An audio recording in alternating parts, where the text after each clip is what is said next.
Hello and welcome to yet another lecture on power generation and economics. Myself Prathita Roy, Assistant Professor of Dr. Sudhir Chandra Degree Engineering College, Electrical Engineering Department.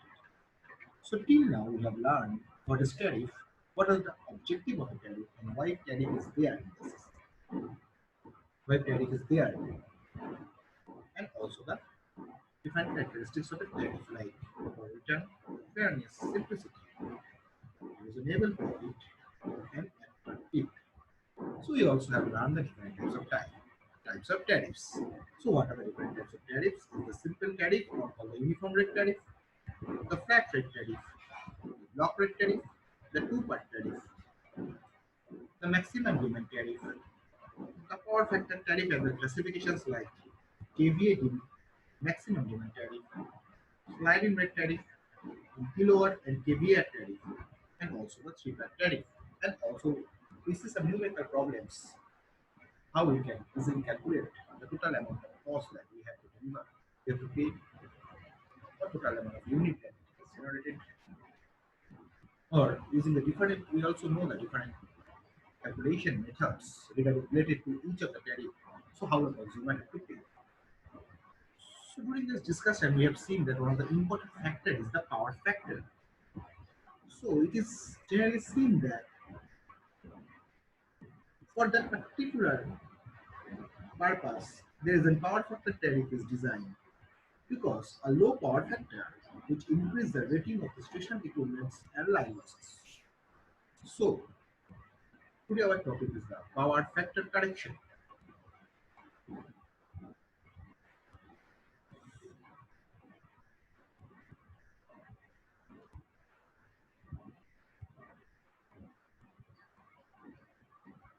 So in order to go to the power factor and economics of power factor correction that is related with the power generation and the economics in order to avoid the low power factors because I have told you that the low power factor generally increases the rating of the station equipments and also related with the line losses. So before approaching to the power factor correction, first of all we have to know that what is power factor. So in order to know what is power factor, first of all we have to draw the power triangle. So this is related to the vector law of power triangle.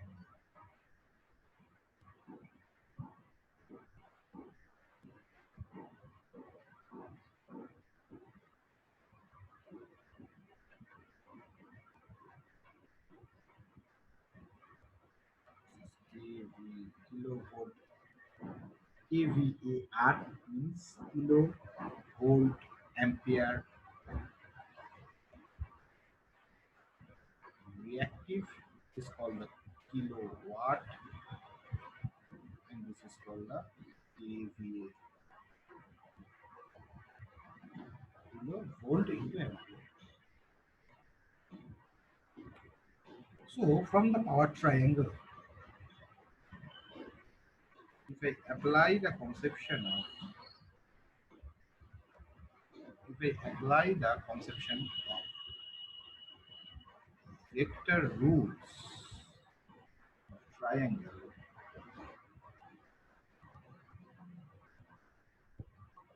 to the theta angle,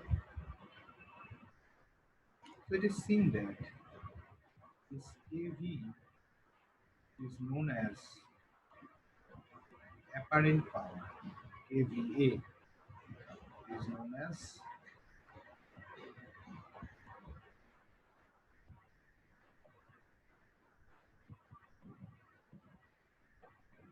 apparent power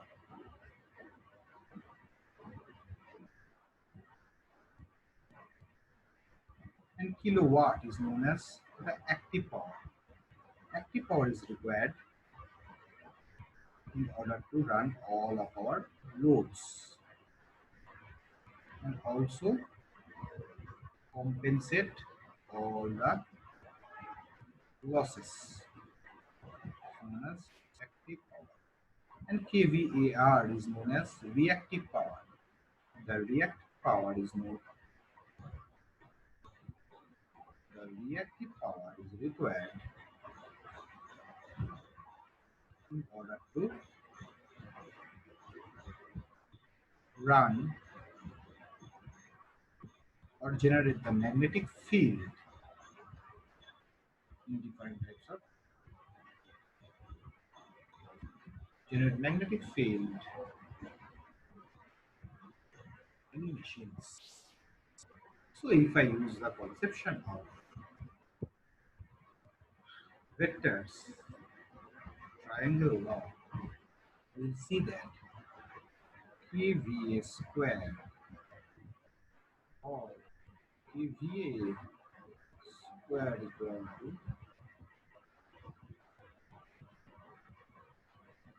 0 to find the magnitude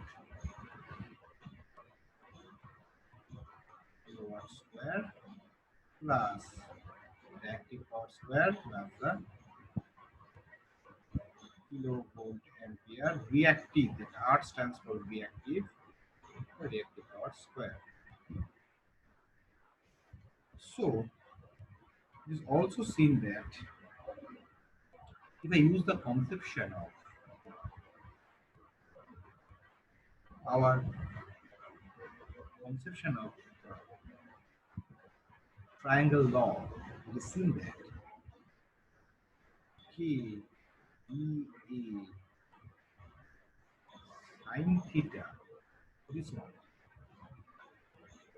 KVA sin theta, to in order to find that the KVA sin theta, theta, that's this angle theta, is equal to A V A R.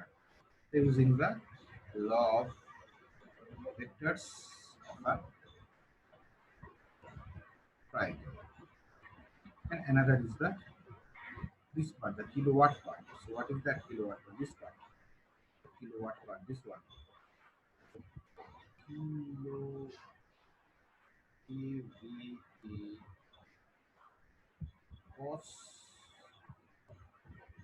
theta equal to kilowatt. So cos theta equal to kilowatt by kVA. So this cos theta is generally known as power factor. Power factor. And so the power factor is can be defined as the ratio of active power active power to apparent power.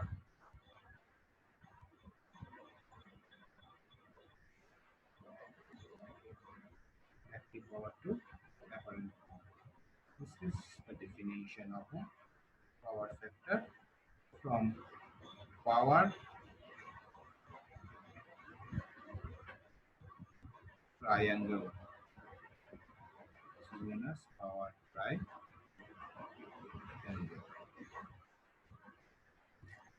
So today our objective is to how we can able to predict the power factor. So power factor is the cos theta is known as kilowatt by kVA, that is active power ratio of the active power to the apparent power.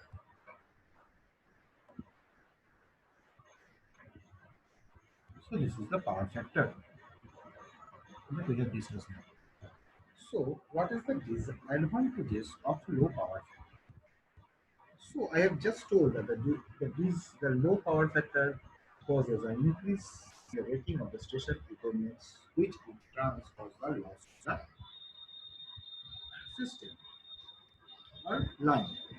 So large kVA rating equipment is the kV. Just we have done that kVA equal to kilowatt by cos theta.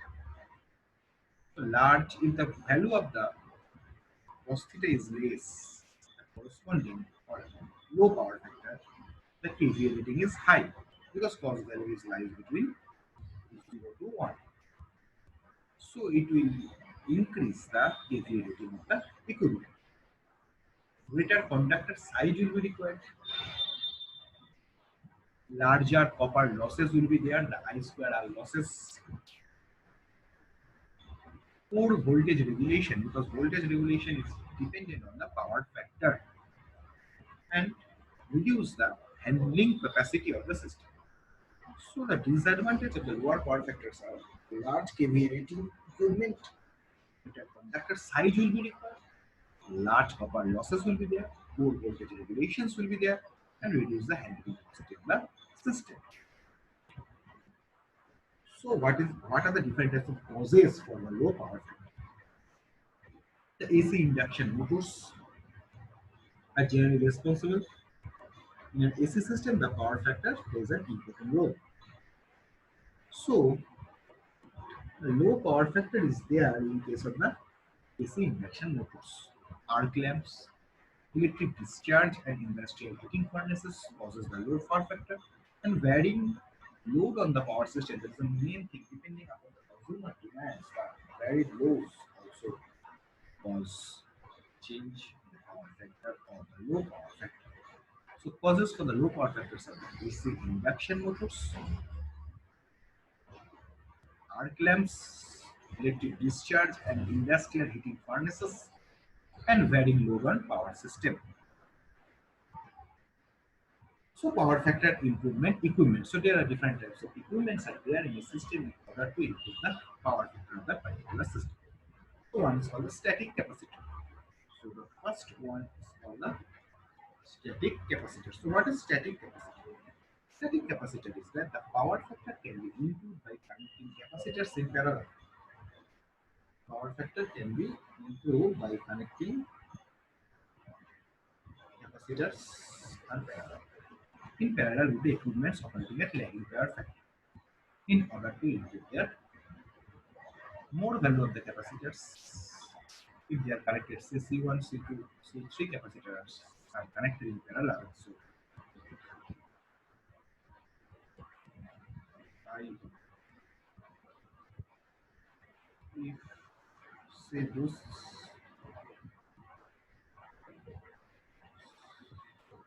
capacitors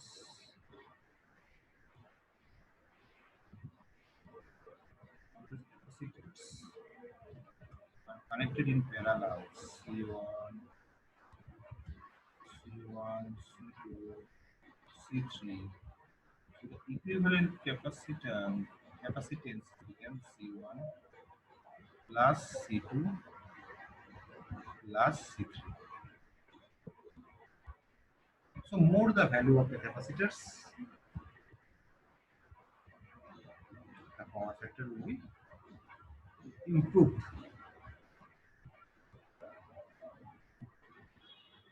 More the value of the capacitors, the power factor will be. So the advantage is that they have low losses. Capacitors are always less low loss. Little maintenance is required and it is easily installed and can work under ordinary atmosphere conditions. So those are the advantages of static capacitors. They can easily maintain, they can easily install, can work under ordinary atmosphere conditions, and they have a low losses. What are the disadvantages? The service life is so short, so easily there can be damage with the head when the higher voltage is arrived in the system, and the repair uneconomical means the repair is not economical. So lifetime, the service time is short.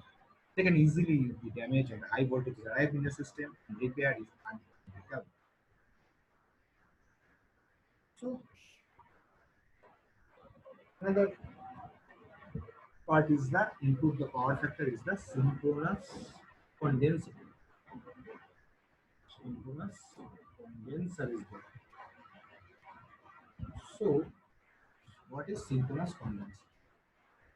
Synchronous condenser is known as an overexcited synchronous method running at no load condition known as synchronous condenser. Means synchronous motor having a no load condition in an overexcited situation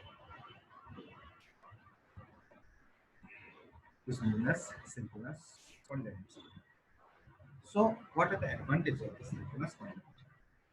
The power factor can be controlled, highly stable, faulty can be removed easily. Means if there is any faulty portion is there, it can be easily removed, and it's highly stable because it's a synchronous motor. It is running on no load condition, and its a power factor can be improved with control. So what are the disadvantages? Considerable losses in the motor because motor has those losses, the square losses, the copper losses, here the losses during the bearings, the losses are there in the stator and the rotor part also will be considered. High maintenance cost is there for the synchronous motor. It produces noise is a, when a motor is running or starting condition is produce lot more noises. Not self-starting one. The synchronous motor is not a self motor. So external management will be there in order to start those motors. So the disadvantage is the considerable losses in the motor, high maintenance cost, and the and the pollution means that it produces noise and it is not the self-starting. So another is the synchronous condenser because a synchronous motor no load is known as overexcited condition and at low load is known as synchronous condenser. So another is the phase advancers. So what is phase advancers? Phase advancers, advancers, the phase advancers are used to improve the power factor of the induction. Means it advance the phase of the system. The lower power factor of an induction motor is due to the fact that the starter winding draws an exciting current which lags behind the supply voltage by an angle 90 degrees. So when a starter and winding was the current which lags the voltage by an angle of 90 degrees. If they are exciting and their trans can be provided from the sum of the AC sources, then the stator winding will be relieved of its exciting current and the power factor of output can be improved. Means when a motor is running, its stator winding current is lagging the supply voltage by an angle of 90 degrees. If some exciting ampere trans can be provided in the machine, the AC source, then the stator winding will be relieved of the exciting current and also the power loss will be improved. This number of ampere turns will be improved, the corresponding power will be improved. So what are the advantage? KVAR lagging reduce and convenient. Means KVAR lagging is a reduce and convenient. And what are the disadvantage? Not economical for the motors below 2 horsepower rating. It is not economical for the motors having 200 horsepower rating. Below 200 horsepower rating means not economical for the motors below 200 horsepower rating. So this is the calculation of the power factor prediction. So it is seen that the apparent power KV and the real power remain same, but only there is a power factor is related with the reactive power, the sin theta. So we are seeing that there is an added KVR and the final KVR means the final reactive power of the system is same. So as the theta goes on decreasing, after adding the KVR, so corresponding values of the cos theta is increasing because cos 0 is 1, cos 0 degree is 1 and cos 90 degree is 0. So if the theta value is decreasing, the power factor correction means the corresponding cos value is also increasing.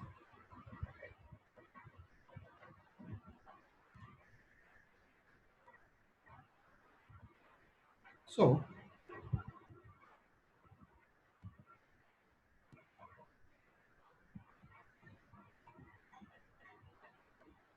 it is found that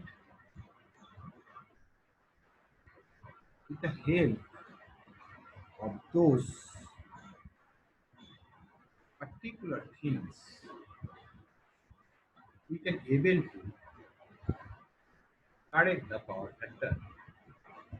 Means we can improve the power factor. If we added the VAR ratings of the system, KVA rating, the corresponding theta will decrease, and if the theta will decrease, corresponding cos theta value will be increase. Means our power factor is increased because less power factor is not desirable because I have told previously that it will increase the rating of the equipments of the stations and also the line losses.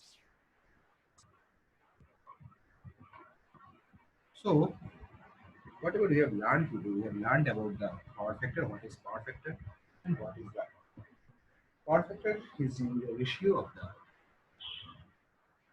active power to the apparent power, and also we have known what is the power ratings. That means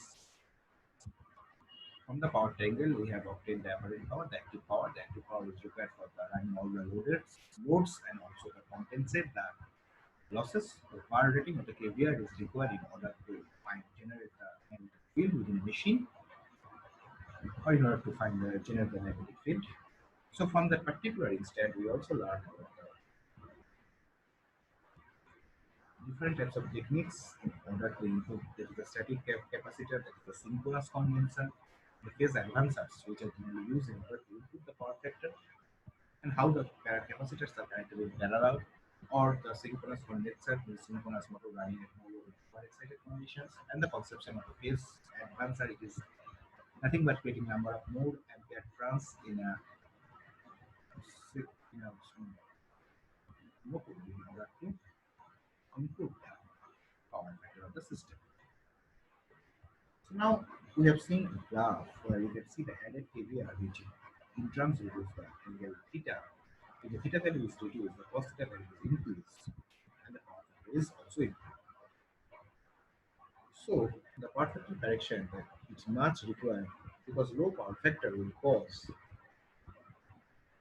the increase in the equipments, the rating of the station equipments will be increased and also the line losses will be increased. In order to minimize those facts, we are